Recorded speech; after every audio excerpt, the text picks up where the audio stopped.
here's your prize, like here's your Ativan, and this is what it's like, at this time of your career. I'm like, really? A lot emotions happen in moments, and so there's not a perfect moment. There's just a moment in the moment that where you first were walking and started feeling palpitations. We have two systems active at the same time: a system to protect ourselves and a system to advance and gain things we want.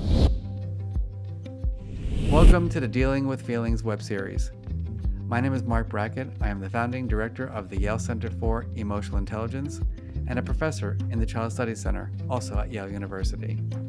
Today, I had the privilege and pleasure of interviewing a close friend and colleague, Doug Mennin. Doug is a professor of clinical psychology at Teachers College at Columbia University and is one of the world's leading experts on treating anxiety.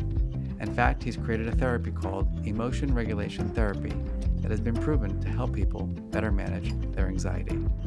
I loved our conversation, and I know you will too. Please share your comments about the episode and also subscribe to our channel so that you can learn more about how to deal with your feelings. Great to see you, Doug. Great to see you too, Mark. Thanks for having me on. Yeah, of course. I'm so excited to, we've known each other for how many years? I think we've been for 20 years, maybe a little longer. Actually, it's longer than that. Yeah, It's going on 23 years. that's right. Yep. Wow, Um, I'm yeah, getting old. speak for yourself. Right. Uh, I actually shaved my beard because it was starting to look a little bit like yours. Yep, that's the giveaway. Anyway, I'm super excited to really just chat with you about your work. I've known obviously about your work for 23 years, and um, we've collaborated in the past on this intersection of emotional intelligence and anxiety disorders, and more globally on GAD, which is your area, and distress. But before we jump into the kind of the details, it is 2025. Do I dare ask you how you're feeling? Right. It's a the world gives us a good challenge right now, right? Obviously emotions are front and center for, I think everyone. It's a challenging time for so many Hmm. reasons. And I think this is apropos. People are being challenged to see if they can ground themselves and manage their emotions and do Hmm. things that, you know, don't that are don't infringe on others. And so there seems to be a lot of big challenges right now. And maybe let's just jump in about your go-to strategies. I've always been curious about people who are experts. Like when you notice yourself getting overwhelmed or anxious or just uneasy or stressed out, like can you just share like right away your like go-to top three? Yeah, well, I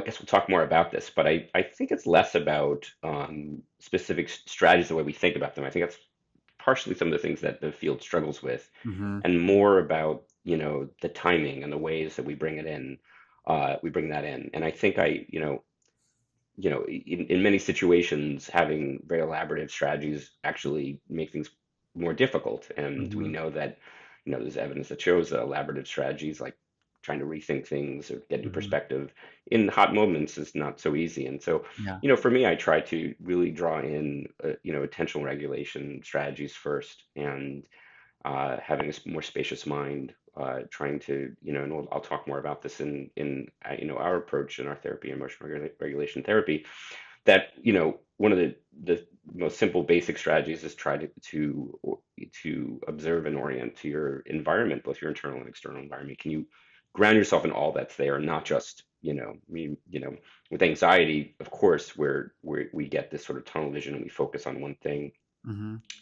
But with many emotions, we get caught in something like that, and we can ignore all parts of our experience. And so I think I try to just drop into all parts, and also trying to allow different things. Things I'll talk more a lot about this, but things that are in conflict, parts of ourselves that are in conflict, is a big part of what freezes us up and takes away our agency. Mm-hmm. Um, and then of course perspective taking, and really trying to get to add that part. And I'll talk more about the ways that we do that. So, but I think it's really the key in it is like how to bring something in that can work for you in the moment that you're in. Mm-hmm. So I think, it's less about specific strategies, and of course as in psychology, this is true, endemic of all psychology, that we have a lot of names for a lot of things that are quite similar. Hmm. So we think there are all these differences, and we'll say, okay, everyone regulates really differently. But it's really that the people we speak to talk about it differently, and they're experiencing their life in their own idiographic way. So how do Hmm. we reach them in that way and offer things in the smallest amount? And that's I think what I try to do with myself too. All right, so that was a lot. Um, when you say ground yourself in your context, like what is that? Can you just be more like you're going to explain this to my father from? Yeah, it's right. Absolutely. Yeah. So how do you just know? It's really about noticing. How do you notice, when often when we get caught and, we get, we focus on one part of maybe our body or our mind. Hmm. And so how do we notice first, just, I mean, as simple as also looking out the window or hearing a sound, maybe going a little farther and hearing another sound, Okay. coming back. So, just trying to notice all that's in that present moment, and not just the parts that are screaming at us. Okay, that's so that really is clear. So like instead of, if your brain is, you're feeling triggered by something or you just can't stop ruminating about something as a form of distraction or as a form of just attentional kind of shift, notice something in your environment, whether it be the sound of something, maybe it's music in the background, maybe it's the sound of the wind blowing. Is that what you're getting at? Yeah, and I wouldn't, so distraction is really trying to move attention away from something. And of course, we know that when you try to do that, it's a boomerang a bit. So I would say more like an aperture getting larger and seeing all that's Okay, there. nice. And so that was the first one you shared. Um, what was the second one? I'm just now I've got distracted. Yeah, and it's easy enough. The other is a little bit more elaborative of an attentional strategy, which is trying to allow two things in conflict in your experience. So often, what we try to do is push something out, maybe a part of something we don't want to think about or Hmm. feel, and we try to, so even we tend to think about it like, oh, I want to feel this positive thing. I don't want to feel the negative thing. But often Hmm. the negative thing is when we want something in our life, when something's important to us, it has things that scare us, that make us sad or angry, and things that excite us or interest us. So often we need all those pieces there, and they're all giving us an important signal. Hmm. And when we try to push one out, it actually creates more conflict. We know the brain doesn't, the brain is set to manage conflict. It doesn't like conflict. Hmm. Many of our systems are about how to that we've evolved with are to figure out conflict so we can achieve our aims and goals. So trying to hold all those things and even just saying the word allow or pause, to let those pieces in, let them sit there for a bit. And I'll talk more about why we would do something like that, but I think that's important too because we know that avoiding is often one of the most difficult things we can do, and it's what actually causes the most problems more than the initial feelings like anxiety and sadness. Hmm. So again, like now you're talking to my mother, um, who had a lot of anxiety, by the way, and or lived with a lot of anxiety. What would this look like if you were like if you noticed me as your friend, experiencing this, and you were going to try to support me in using that particular approach? What would that look like? Yeah, Yeah. our first steps, even to back up a little bit, um, and mine, if a friend was suffering, uh, would be to try to draw them into their moment. And I think I'll talk more about this, but often when we're feeling anxious or down, we speed up into the future. We try to go into the past. Hmm. We try to speak to ourselves like a fly on the wall, or like a tough coach, and we lose our sense of ourselves, and those things are good, planning the future, reflecting on the past, seeing ourselves in perspective are important pieces of what makes us human. But it also takes us away from they also can be those things can be corrupted, and we can get mean to ourselves. We Hmm. can, have tunnel vision. So trying to bring people into the moment becomes really important. Um, and and really trying to see the ways that people are feeling pulled in a moment, ways that they feel pulled to try to protect themselves or try to advance, or those things are in conflict. And all emotions tend to fall into that. So getting a little bit of a sense of where this person is, and I'll talk more about this, but really it's also our goals for emotion regulation, because often we think of emotion regulation, and certainly, people when they think of coping in some way, think of doing it to not feel so bad. And that's a Hmm. really great goal. And, in particularly in the therapist office, in any kind of clinical endeavor, people are suffering and we don't want them to suffer so much. But paradoxically, trying to not feel that kind of pain in the moment often causes more pain. And so we try to shift the goal to really a sense of gaining a bit of clarity in the moment. And often when people are upset, if a friend of mine is upset, often it's that those goals are impeded. They don't see possibilities for things they Hmm. wanted didn't work out, or they're scared that they won't. And so trying to get a sense of what they're wanting in that moment, whether it's being pulled, is important in order to bring in the skills, because then the skills have a different purpose. They're not really just to feel better, they're also to actually get a little clearer so you can take the best sense of next steps. Mm. You know, this reminds me a little bit. We have a mutual friend, Tracy, Tracy Dennis Tawari, Absolutely. who talks about in her work this idea that, we get anxious about things that we care about. And that if you can use that kind of mantra or motto, it actually does shift a little bit your relationship to anxiety. Does that resonate with you in terms of where we're going? Absolutely, it's right in line. It, we, people are much more willing to do things that they're afraid of, or that have a lot of risk for potential loss when they realize that it's for them, it's important, or for people they care about, or for causes they care about. So all those become very important.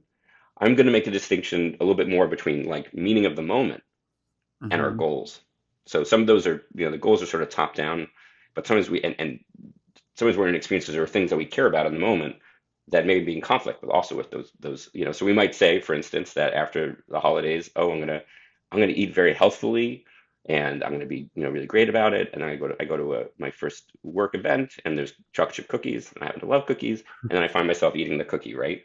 And that can happen both in ways that when we want something, or when we're afraid of something and trying to protect ourselves, that we then have this sort of sense that we think we know what we care about, but the moment sort of gives us something different. Hmm. And that causes cloudiness or lack of clarity, and also busy-mindedness and all those things, and inaction and all those things make it harder to figure out what we do care about in that moment. Hmm.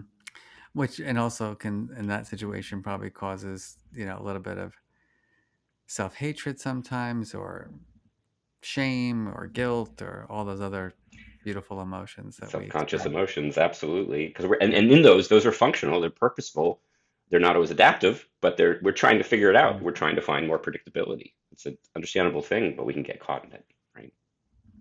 Okay, so the first one was kind of the grounding yourself in the moment. The second one, how would you what would you call that? Second, we call allowing. So, I this is what I do to myself, but it is also in our treatment. And the treatment we really have are these what we call attentional regulation skills, and both of them. First one we call observing, the second one allowing. That's that one where you're trying to hold things in conflict that we call allowing. Mm-hmm. And it's talked about in the field too as an acceptance strategy. Mm-hmm. And for us, we're taking a sliver of that allowing, which is really an intentional practice to draw your mind into all things that are present. Mm-hmm. Um, one exercise that we use is we might ask someone to think of a beautiful scene with blue skies and birds flying and green trees in the background, and a stream. And next to the stream on the rock is a bunny, a dead bunny with all of its guts hanging out and blood everywhere. So when that happens, when you heard that, where did your mind go? Yeah, I was like, you're ruining my fucking my beautiful visualization to calm down. Yeah, I yeah, was actually in absolutely. a great place. I was like, I could go there right now. I needed to Yeah, go there. yeah, And then all of a totally. sudden, like, But now I threw this in there, right? So now I want you to imagine you're at the Met, and here's some great new exhibits at the Met, the museum, and you're seeing this beautiful painting of blue skies, birds, green trees, a stream, a rock, and a dead bunny with its blood and guts hanging out all together. mm-hmm. What does that look like? Wait, I'm now confused. The first one was I was out in the world doing it, and then the second one is I'm observing it in the photo in the.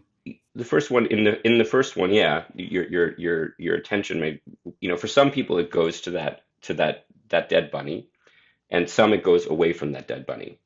And if we think of it all as one picture, as all in one painting, Mm-hmm. we have a different perspective. And since the dead bunny is part, it's a beautiful scene and a dead bunny. I Um, understand.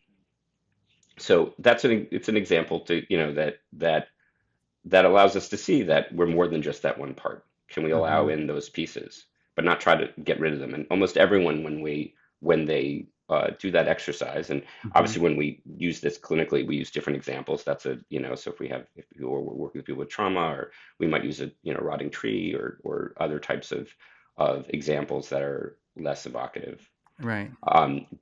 But in that, what we're trying to do is say that a lot of things that we struggle with are evocative and are difficult, and how do we contextualize them in our attention to Mm-hmm. be only part of the experience and not all of it. Gosh, I mean, my brain is going everywhere now. And I think some of this, if I'm correct, like I think about this for my own self, as we've talked about my anxiety as friends over the last Okay. 30 years, 23 years. And, you know, part of it is temperament, part of it is, biological, right? That's temperament. Part of it is just, growing up with people who, taught us to think a certain way. And I've been thinking a lot about how this, what you were saying also with this both and that, like, and I think this is a big deal right now for parents with kids. My kid is anxious and they can't go to school. My kid is anxious, and this or that. They need, whatever. But the truth is, right, we can be both anxious and content. We can be both Yeah. anxious. I mean, I've channeled a lot of my anxiety into productivity. Um, what are your thoughts about that? Yeah, so that is the quintessential activation moment. It's also the quintessential distress moment because we have Hmm. two systems active at the same time, a system to protect ourselves and a system to advance and gain things we want. Hmm. We might all remember, the Wile E. Coyote, in, cartoon where he's pulled in two directions at once. And that is what emotional moments often are that we have activated emotions, multiple emotions, a mixed emotional experience at once. And sort of we want to advance in this way, but we also don't want the risk.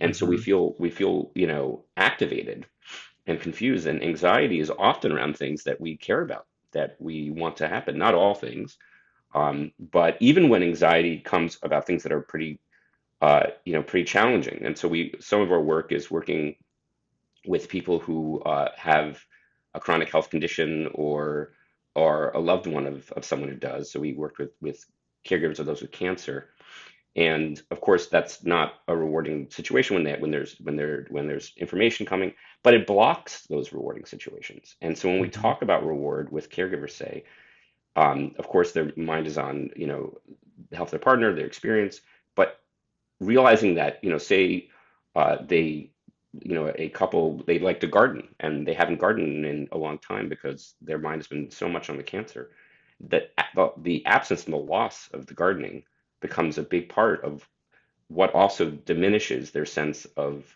life, Hmm. even within the challenging uncertainty of cancer diagnosis. And being able to realize that and come back to that and bring that in becomes very important. So even Hmm. checking your reward system when you wouldn't expect it to be present becomes important. And it comes, we all know that there are these kind of portals and we wait to hear health information, and there's a lot of uncertainty and waiting. And so that can become a tunnel vision experience. And how can we open up to that even in those moments to be able to see all that's there and be able to do other things, even in very difficult, challenging, and uncertain times? Hmm. Thank you for that. Um, so I want to go back to one other thing, which is the language of emotion for a minute. One of the things, as you know, because my work is primarily in schools and we're always teaching kids vocabulary and teachers vocabulary.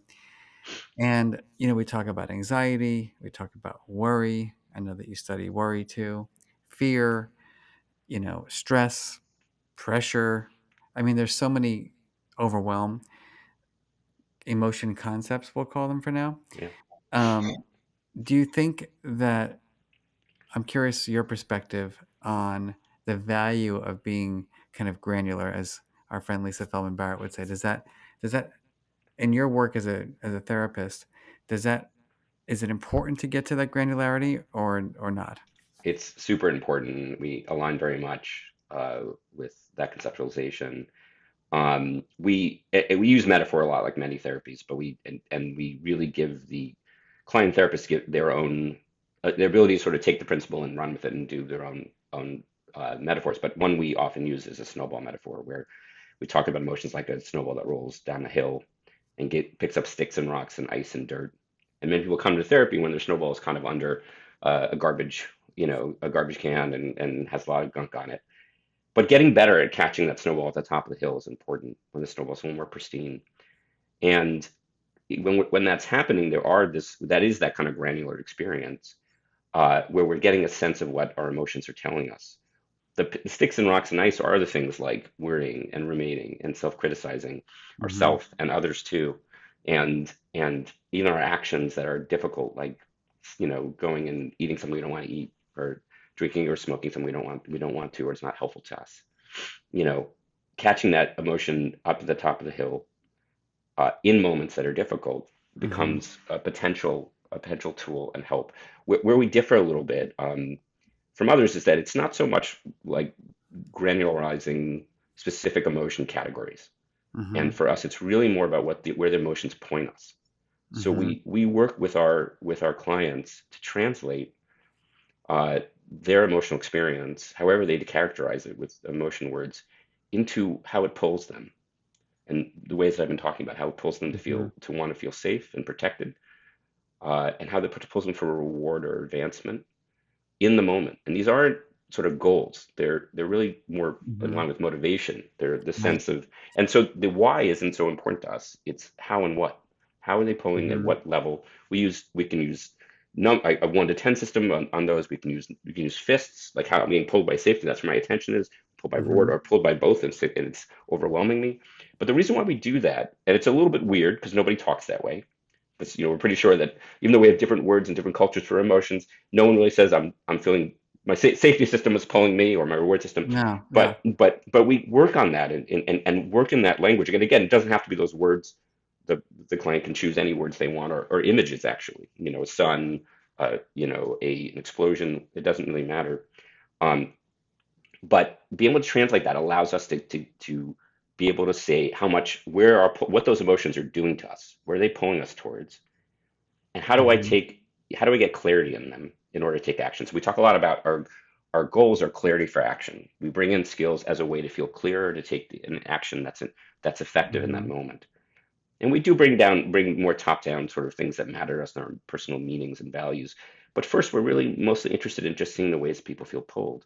And so getting at the top, working with people to help them get into a moment, catch themselves at the top of the hill better, gain a sense of clarity about where am I in this systems, what's happening here? Am I trying to protect myself? Am I trying to gain reward? Am I feeling conflict in those things? Now, how do I bring those skills into bear in that moment in very short, quick ways that would help me actually gain just a bit of clarity to take an action that would be important to me? Hmm. It sounds like, all right. So it's funny because, talking with research psychologists who just like study like strategies versus, me in the field of kind of applying this to child development and teacher development, you working with people who are coming, maybe with a diagnosis and doing clinical treatment, you can see how it's complicated because there's so many words and, as you said earlier, and so many theories that kind of are the same but different, or a little bit of this and a little bit of that. So Sure. I'm going to try to bring this into like the real world, as an example that I use when I teach emotions. So earlier when I was, going up, for promotion, I remember I was not doing well. I had heartburn, and I was, just really in not a great place. I went to the doctor. Of course, the doctor was like, "Here's your Xanax. Here's your, you know, what's the for your GERD." He gave me Yeah, your omeprazole. exactly, Yeah, Prozac. and he's like, that Prilosec, right? Here's your Prilosec. Here's your Ativan. And this is what it's like, at this time of your career. And I'm like, really? Like that's it? That was not a psychiatrist or psychologist. That was just my MD. Internist. Yeah. And so I leave. I go for my long walk. I'm like, Mark, you're the director of the Center for Freaking Emotional Intelligence. Like, you got to figure this out. And I started going through little things. Now, I didn't go where you're taking me. I went to like what's really going on? Like like what do you, you know, are you anxious? Are you worried? No, you're not. You're not really anxious because, you know, you got the grants and you got the papers. All right. Are you afraid? What am I afraid of? No, it's nothing. I'm afraid of anything. Um, anyway, the long story short is what I came down to was chronic kind of overwhelm. Like I was just saying yes to everything. I wasn't getting any sleep and I was just kind of frenetic. So, given what I just shared with you, how does that align with the way you think about how you would support me if I came to you, you know, with like my hypochondriacal testing my thinking I'm having a heart attack at, 48 and blah blah blah. Absolutely. You know, this is the kind of thing that we see, we work with, which is the busy-mindedness. And first thing we're going to do is try to back up and again talk about the ways that what, in that in wanting that in just in that in a, and what we'll even work on is actually getting you to a specific moment. So Mm-hmm. it's not that we don't care about the larger story. We want to hear about your narrative and why is the promotion important to you, who's Mm-hmm. involved, who are the people that are matter to you within that, and why it matters to you. But a lot emotions happen in moments, and so there's not a perfect moment. There's just a moment in. Mm-hmm. So we might, talk to you about the moment that, where you first were walking and started feeling palpitations. We might talk to you about, the moment with the Mm-hmm. doctor, the moment that you were hearing back. But we'll take a moment and kind of go into it. And so part of what we're doing is trying to translate a lot of that busy mindedness, a lot of that meaning, which is important, but into function in Mm-hmm. that moment. And that function, what you I hear you describing to me, is a lot about safety, about security, of making sure bad things don't happen Mm-hmm. and getting better at seeing, oh, I'm trying to make sure something bad doesn't happen. And ostensibly, this promotion is a good thing, right? It's Yeah. you want this thing, and so there is reward embedded in it. And what's very common for people who get anxious or people who are in very anxiety-provoking situations is that they're focusing just on this system, but this Mm-hmm. system is still active. We're just not focusing on it. We're not noticing it, and being able to draw attention and create the balance that's there is important, or Mm-hmm. even just honoring it. So, say, and we know this didn't happen, but you didn't get the promotion, or with people we work with who have lost, even just noticing the absence of reward, what Mm-hmm. we call blocked reward, is really important because anxiety and sadness happen a lot in relation in difficult events. Sure. Talked about this time. This is a time of anxiety and sadness for many people, with many of the events in the world happening. And how do you hold those things? And being even in the worst of situations, being able to hold those pieces becomes important. And Mm-hmm. first so finding this moment in and trying to see the ways that something is present or absent and translating a lot of these complex emotions and you overwhelm and guilt and doubt and finding our way back up the hill. So we'll in when we talk about a moment, we're kind of talking about going into a cascade of emotion. Mm-hmm. And so we'll do something called a do-over. And we're not really looking to kind of go back there. We're actually looking to experience it as if it was happening now. So we'll use Mm-hmm. first, we'll use present tense languaging and say, okay, so now you're here, you're walking, you have the palpitation, and we'll sort of go back and move back and forth through that cascade to sort of see a functional analysis, a causal chain in even in quick moments about where Mm-hmm. your mind goes. Because a lot of what happens is really about how parts of your mind are affecting other parts of your mind that eventually affect a sense of action or inaction. So helping people get better at being with their minds and gaining that kind of clarity becomes really Mm-hmm. important. We do, just to say that I talked about the earlier skills, the attentional skills. We also have later perspective taking skills. Mm-hmm. We don't start there, trying to, to create perspective when your mind is already generating a lot of problems is actually is actually not great. It creates a lot of load, Yeah. and it takes a lot of effort. So being able to do attentional things first becomes important. But people often need to also to have more to be able to utilize more elaborative skills and things that are more about their mind and be able to talk to themselves in certain ways. So Mm-hmm. we do skills that are about distancing Mm-hmm. and creating perspective. For us, it looks a lot more like the kids' movie Inside Out, which I'm sure you've had other Yep. guests in Yep. the world of children talk about this, but it really you'd be surprised how impactful it is for even adults.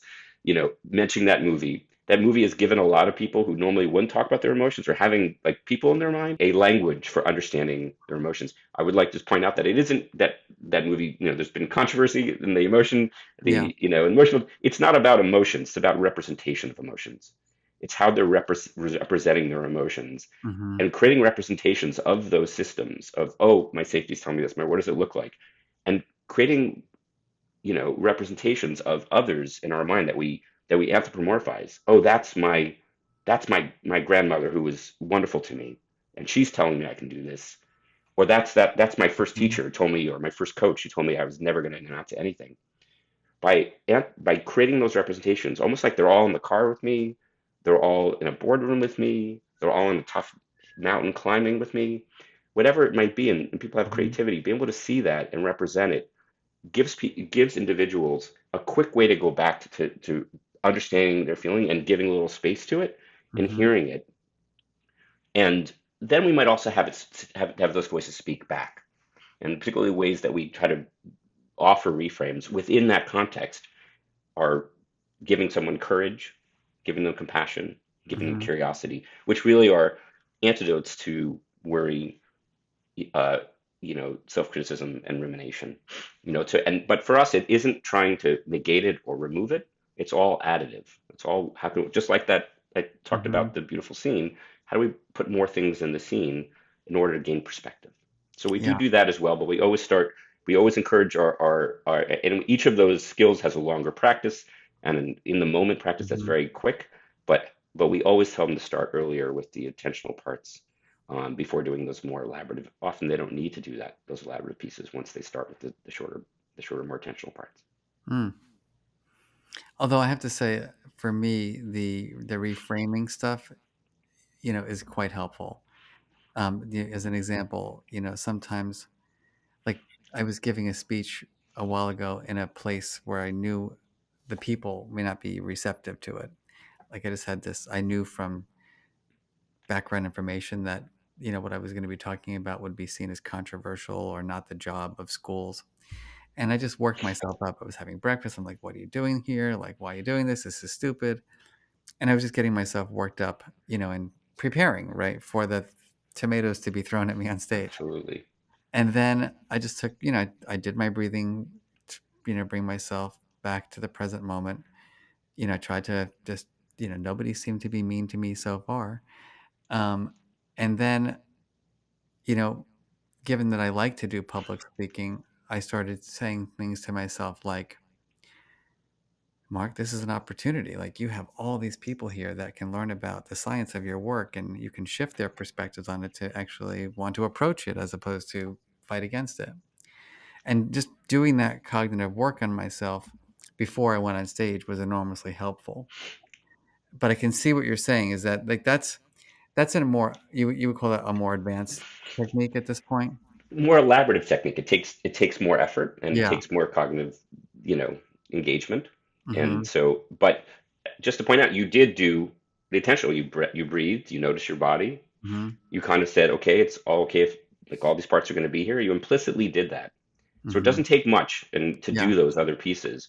And then you gave yourself perspective. We in the second half of our work, we actually have those parts talk to each other. We have Mm. the part that wants to take action, the part that doesn't, Mm-hmm. and have them speak to each other. And then we anthropomorphize them. We give those so they have like a devil and angel on the shoulder when they go into the talk, but there's no devil really. It's kind of two angels or two devils, however you want to talk about it. But Mm-hmm. they're just we know we carry those voices. So being able to take those with us, we say take them with and put them in your pocket. And then we might even put a statement that, in that reframing that we might hear from someone a trusted person who gives us courage, compassion, curiosity. And we might put it on just what they would say on a piece of paper. And when we're giving the talk, we might just breathe, notice the person who wants to throw tomatoes, the person who's shaking their head. And then we might just tap our pocket to remember that person who's Mm-hmm. there and remember that their statements. We don't have to even repeat it necessarily. We have to kind of the sense of knowing that their presence and knowing what the message is can be very Mm-hmm. powerful in a moment without having to do the more elaborative pieces. But remembering that, those two angels look like, and remembering that there's statements in my pocket and tapping can be enough to pull in those that perspective taking. Hmm. All right, let's pause there for a minute because that Yeah. was that was our intro. Okay. We're we've done a lot. Um, Now, I just want to say, firstly, thanks because it's like your knowledge is just crazy. But we don't get into this for no reason. Like, you don't get to be a psychologist who dedicates his life to anxiety and distress and worry. So I'm just curious, why is this your field, Doug? Yeah. Uh, Thanks for asking that. So I always start first with, you know, my my clinical interests, my emotion interests really came from that. When I was 12 years old, I was on the beach with my parents. I was wandering down the beach talking to some guy. My father eventually came over and said, is it bothering you?" The guy said, "No, no, actually, I just got divorced. He's giving me good advice." So this was something that I was always sort of interested in. I'm not sure what I was saying to him, but even before that, obviously, I think for many of us, I know you've looked at this in your own work, about why did people, what were people exposed to in terms of Hmm. their emotions, and so there are different ways we all get here. For me, it was, in a home that where people didn't handle had emotional struggles, Hmm. and didn't handle them well. My parents, were not able to, with strong emotions, not able to handle them, and handle them in the ways I think that are often the most problematic. And we talked about our world right now, and I think they reflect some of those kind of ways, which are Hmm. externalizing, blaming, criticizing, Hmm. that not being able to sit with something, you know, violence and things like that. So um, I think I learned how not to do it, Hmm. but I also, but there was a sense of, a sense of exploration in the home as Hmm. well. There was sort of a valuing of understanding things. Hmm. And so I think every experience like I've talked about come with complexities. And I think I was exposed to those things, and it made me want to figure stuff out. It also made me kind of want to be able to, um, you know, how do I also help people when they're struggling? That was something that was interesting to me. I think I always was that way, Hmm. and notice when people were having a hard time.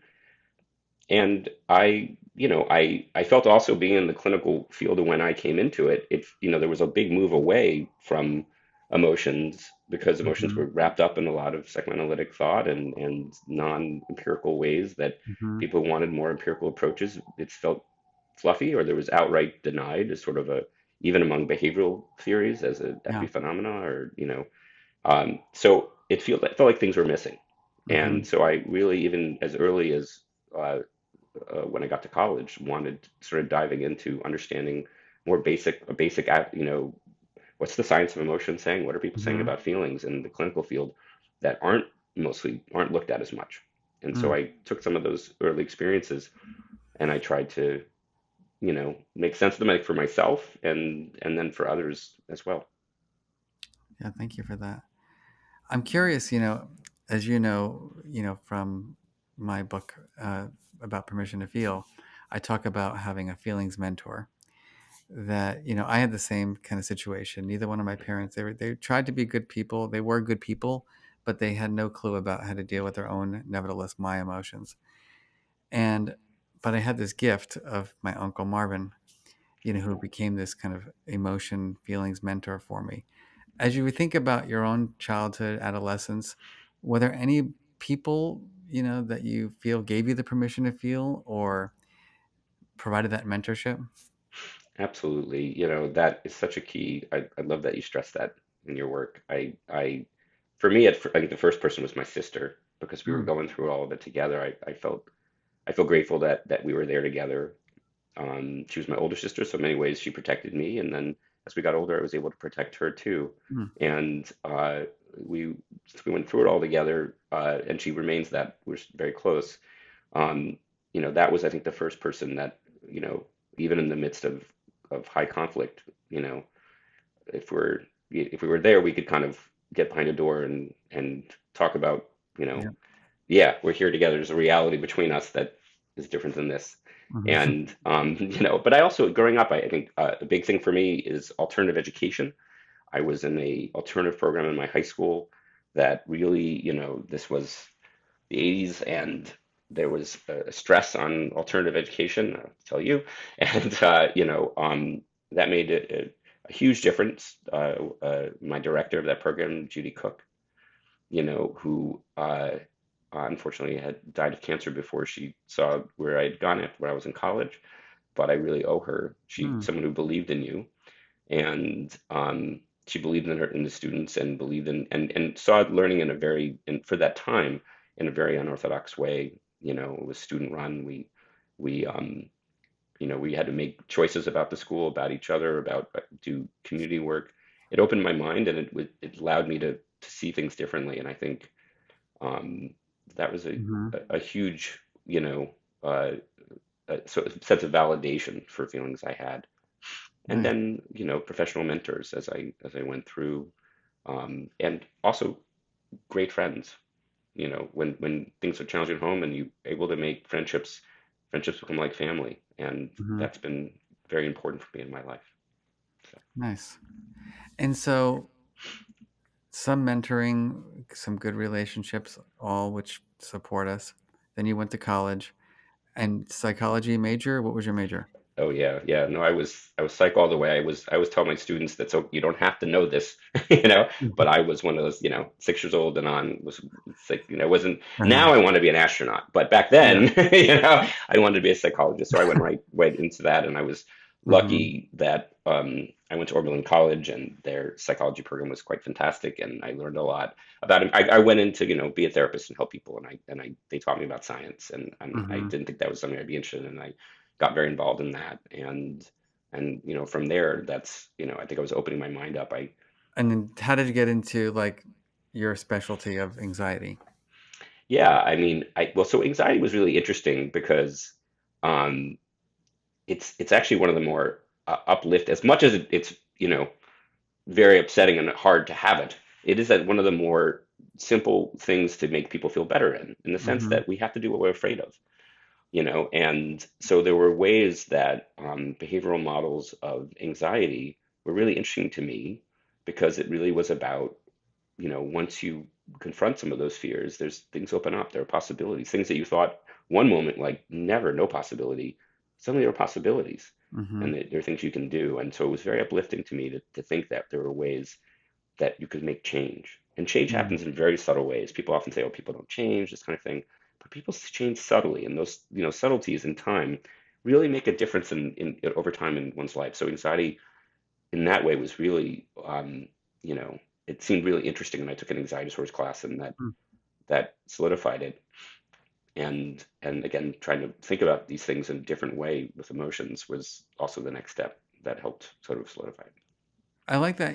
I interviewed the singer Jewel a while back, and one of the things that she said that I really loved in terms of dealing with her own mental health challenges was that she was watching these like the waves come and go, and how you know there's high tide, there's low tide. Waves come in, they go, and that was just that was just nature.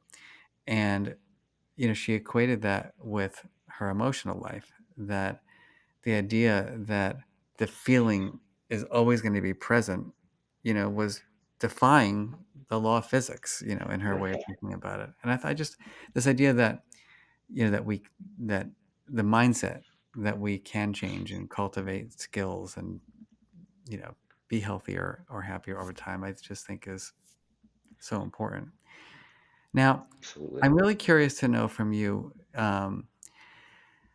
I've been living with a dilemma. I wrote a little piece on this for the American Psychologist last year, and I need your help. So, my argument, and we both really, I think we're around the same age, right? We've come up in the field of emotion science from clinical and research perspectives. During this time of positive psychology, emotional intelligence became a phenomenon. The psychology of well-being, mindfulness, all the books on happiness. And then you look at the Surgeon General's reports, and you look at the data in our country here in the United States, and you see, wow, as happiness books have proliferated, as treatments have proliferated, as my work in schools has gotten more popular, anxiety and depression have increased. Yeah. And so it's like, what the hell is going on here? I'm really curious from your perspective when you think about that from the lens of your work. What do you make of that? And what do you think might need to happen to make a difference? Yeah, so I mean, there are more challenges now. We know there are cord effects. There's more anxiety, Hmm. more difficulties in depression now. The and some of that, are systemic issues, loss of community, the pros and cons of technology on online activities, loneliness. There are a lot of those pieces that are there. Hmm. Some of it may also be, that people are more willing to identify that they're Hmm. experiencing those things. And so there's goodness in it too. I like to just start with that because I think it is. People are suffering, and I don't want to validate the suffering of people right now. But they're Hmm. also more willing to talk about it and Yeah. go online. And it's a mixed bag with that, but there's a lot of good things in it about people connecting communities around their pain. Hmm. Um, and but I think for us in the field, and in sense of translation, I think it involves embracing complexity and embracing complexity in people's lives. Because we can say, even the things you mentioned, and not to negate a lot of positive things and positive psychology and mindfulness and all those things, but they're all like a sense of ideal. What's the ideal? Mm. And then we tend to sort of go the other way and say, okay, just pick one thing in a moment you can do. And the answer may be somewhere in the middle Hmm. about understanding what a complex suffering moment feels like for someone and getting a better sense of that individually, because it's going to look different for different people, not because there are different models for each person or each background, but more because people have different ways of constructing it and talking about it and naming it. Hmm. And so being able to get into people's lives, and this is where technology can be utilized effectively, and we're moving into this as well, about reaching people in moments and finding signals in their own sense of language, in their own sense of even movement. Hmm. How do we get in there? But understand how they're seeing it, how they're talking about it, and finding a translation from what we're talking about to what they are. And to do that, we have to embrace complexity more. So we have to have a balance. Not that we're not going to remove our empirical ways to try to reduce things Hmm. and have reliability to say, okay, this is definitely, we know this thing exists. But we have to balance that with understanding complexity, particularly of suffering. Because, Hmm. if we're trying to think of ideal emotion regulation, that's going to look different than what do I do in this moment, where I'm having such a hard time. And yes, finding one thing to do they could use is going to be an anchor. It's going to be an anchor in. But then we're going to need something that they can that has go to for them, that has buy-in, and that they can actually utilize again. And it has to feel reinforcing for them. So it has to Hmm. be something that they see. And that's why with us, we really change all of our languaging to being what they see. What are they, so instead of saying, where's your reward system? We say, what's your son saying? What's that Hmm. angel saying? By translating it to something that's theirs, they make it theirs. They can then become something they utilize in their life, not because they practiced your thing or used your app, but because they just did it because they were suffering and they needed something Hmm. to use, and it feels like theirs, not ours. So I think we need to find a way to Yeah. do that and meet them in that way. Yeah, I think meet them where they're at, like you're saying, and I also appreciate the acknowledgement of the complexity of it. I've been criticized by some people with our work in schools, like your model's too complicated. And I'm like, life is complicated. Exactly. It's like I wish it were just taking a deep breath and everything would go away. I wish I I could know. just stare at the moon or the tree and then all my problems would go away, or the downward dog and then all of a sudden my stress would just disappear. But Well, it's tough.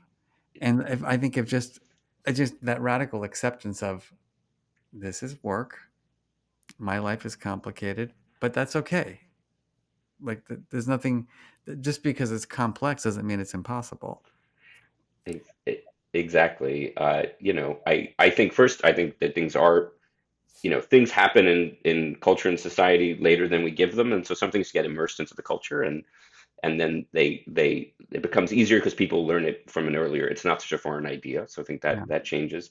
And just giving, yeah. So I think having that ability to to to take on some of that complexity and allow us to be in that, I think is important. So we don't have a lot of time left. I know you have other things you got to do besides talk to me. Um, but I would like if you can do a short kind of synopsis of the specific work that you do in terms of, you work primarily with patients, clients who are coming in presenting with some form of anxiety or distress. Um, your model that I know you've worked on for decades now is an emotion focused, model. Can you take us through the basics of it? Yeah, so, it really first starts with the sense of distress. We do work with anxiety, but we work with many emotional conflicts. But the focus of the treatment, regulation therapy, really is about working with people who internalize stressful situations, who become caught in their minds in some way, in many different ways. So they may have many different types of conditions: anxiety, depression, trauma, relationship difficulties, certainly dealing with health conditions and difficult life experiences. Um, with all those things, it's really what we call distress. We it's how distress is just taking stress and getting caught in it, Mm-hmm. and trying to find a way out of it. And often, so we see distress as having the sense of high emotionality and busy-mindedness, getting caught in that, and finding it hard to find your way out. Mm-hmm. Some people have that more chronically. Some people have it because they're in difficult scenarios. There are different ways that people land in that. But that repeating that gets caught and getting caught in your mind becomes hard, becomes, kind of a strategy to deal with the world and the uncertainty of, or deal with a situation, the uncertainty of it.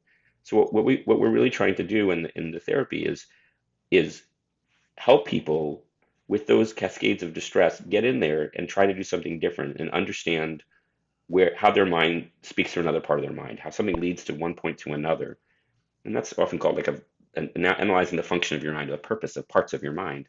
Mm-hmm. And in this way, as I mentioned with that snowball metaphor, trying to gain more clarity in those moments and reach people in difficult moments and give them a chance to see, where am I feeling pulled?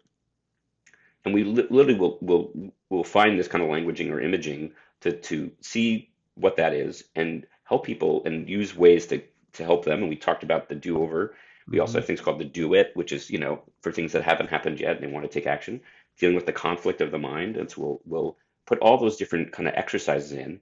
Um, and what we do is we then offer the skills as a way to kind of get into that action. How do we get clear to take this action? So Mm-hmm. even things like having parts of mind talk to each other, the goal is to then go take that action. Go do the thing that you talked about that was important to you and carry those parts with you. And Mm-hmm. so in the end, I think the focus of the treatment really is, can I have clarity? Can I take action?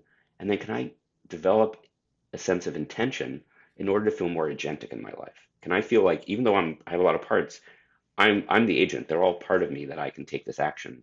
I think Mm-hmm. people are most effective when they feel like I contain multitudes, and we're all in some sort of agreement. And I think for our world right now, that sense of understanding parts in agreement might be a good message for a lot of people at this moment. Um, my big question for you, and as we wrap this section, is, I went early in my career life into psychoanalysis. I've done other forms of therapy, including coaching. What is a realistic? I know you're not going to want to answer this question, but I'm going to ask you to. What What's a real, with someone who's coming to you, or a colleague? Do you have is there a certain amount of time, that you think it takes? Is it like, do you have to spend Great 5 question. years to deal with this, or can you learn these strategies in a realistic amount of time to get the help that you It's a need? great question. We're studying, we call that dosing. Yeah. Saying we have dose of medication, you dose sessions or time that Yes. you use, and we're actually studying that now. We're actually looking right now, particularly in our therapies, can the client and the therapist agree on whether the client is learning the thing that we say they're learning? When are they ready to move Mm. to the next stage, the next model, the next part? And is there agreement? And is that an indicator for how long something should go? That's something we're looking at. Mm. But so we're doing a lot of self-administered treatment too. We have something called IERT, and then we're actually testing and kind of decomposing it to its parts and seeing what's important. Mhm. And we have coaches in that though, and they're non-professional coaches. And even what is does the coaches only talk about the model. They're not doing therapy. They're just talking about like the Mm. ideas. But can there be agreement on, like, are we getting the ideas together? That might be an indicator of moving on. But people need different lengths. But Mhm. for us, the sense is we're testing, is we're saying attention is important, perspective taking is important, clarity, are those actually important? Are they actually what's Mhm. changing people? And if they are, when did that happen? And was that enough? Because, if people can get it in 2 sessions or in one, we might have people of only an hour, what could they Mm-hmm. get in that time? And for some people who are going through a lot of things, they might need a lot more time. Mm-hmm. But can we keep it focused, and can we do it in a way that we're clear that something is moving and happening? So we're Mm-hmm. testing those things. So the answer is a wide array, but we want to have a sense of, are we achieving what we're saying we're achieving? Are we agreeing on that? There's a sense that the person sees themselves as growing in that way. And we are seeing that. And you do see, like, for instance, we found that our mechanisms, the things that we say are happening, happen more for the type of complex problems when there's more sessions. But for the people who have less complex problems, Mm-hmm. those components came up much quicker. So we Right. can find that. There may be an algorithm for this a bit.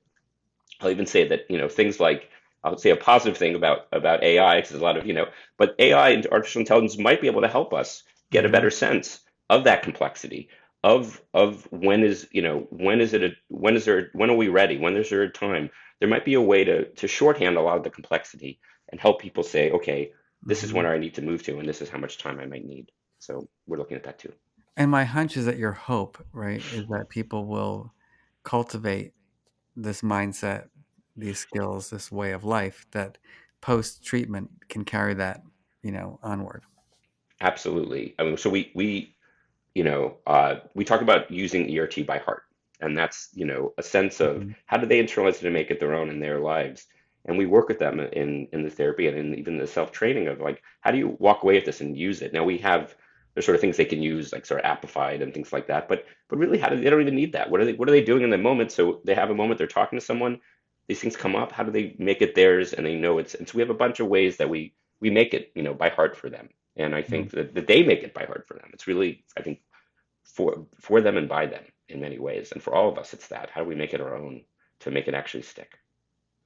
Final question. All right. I'm going to ask you to just pause for a moment. We've talked a lot in the last hour. Um, Maybe take a breath and imagine a world where anxiety is not seen as a bad thing or distress. It's seen as just this is life. Life is filled with stress. Where emotional intelligence is something that is appreciated and valued, where all people from early childhood until adulthood and you know onward are learning these concepts and practicing them. What do you see different in our society? So people are going to get scared anyways, sad anyways, jealous and envious anyways. All that stuff's going to come. It's what they do with it, how long it takes, how they relate to each other could be different. And Mm-hmm. that's the biggest thing, I think. I mentioned earlier, from my own experiences and my upbringing to what we're seeing in the world now, that when people are scared or feel like they're not going to get rewards, they look they look elsewhere, they look outward, and they externalize, and they calcify beliefs based on the emotions they're experiencing. And I think we can, the implications of this are quite large, to just do something a little different. And one thing is, just kindness. Kindness is the answer to a lot of what's going on here. One thing that emotion regulation gives us is kindness, because when we're scared and we yell at our partner, we don't mean to, but we lose kindness so quickly when we're feeling things. And I think an emotionally regulated world, emotionally intelligent world, is a kinder world. I don't think we have to go to utopia to do it. I think we just have to bring a sense of, even particularly in times like this, how do we do something a little different? How do we do something a little kinder? And I think there are ways that also gives us a chance to do something different in ourselves. Thank you. Love it. Thank you.